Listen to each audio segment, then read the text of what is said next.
તો આ તરફ જેતપુર પાલિકાની ચૂંટણી પહેલા ભાજપમાં ઉકળતો ચરુ જોવા મળી રહ્યો છે। સુરેશ સખરેલિયાના સમર્થનમાં 42 ઉમેદવારોએ ફોર્મ પરત ખેંચવાની ચીમકી ઉચ્ચારી છે।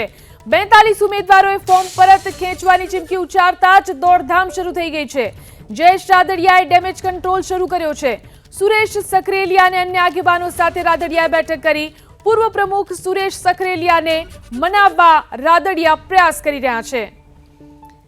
વધુ જાણકારી મેળવી અમારા સંવાદદાતા નિલેશ મારુ ફોન લાઈનથી જોડાયા છે। જી નિલેશ, શું ચાલી રહ્યું છે અને ખાસ તો શું પ્રયાસ થઈ રહ્યા છે સુરેશ સખરેલિયાને મનાવવા માટે?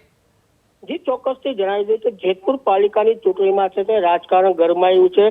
જેતપુરના નગરપાલિકાના જે પૂર્વ પ્રમુખ સુરેશ સખરેલિયા છે તેમને ગઈકાલે ઉમેદવારી પત્રક બાદ છે તે મેન્ડેટ ન આવતા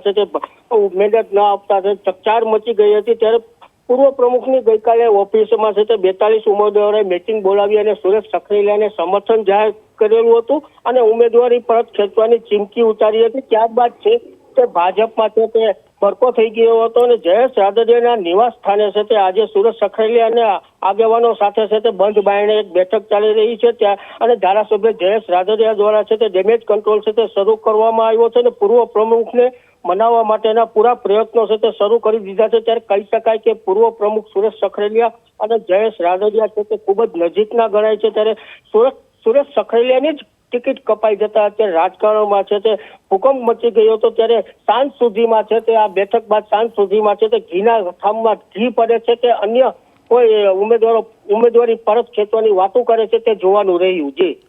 જી આભાર તમામ જાણકારી આપવા માટે। તો સુરેશ સખરેલિયાને મનાવવાના પ્રયાસ ચાલી રહ્યા છે।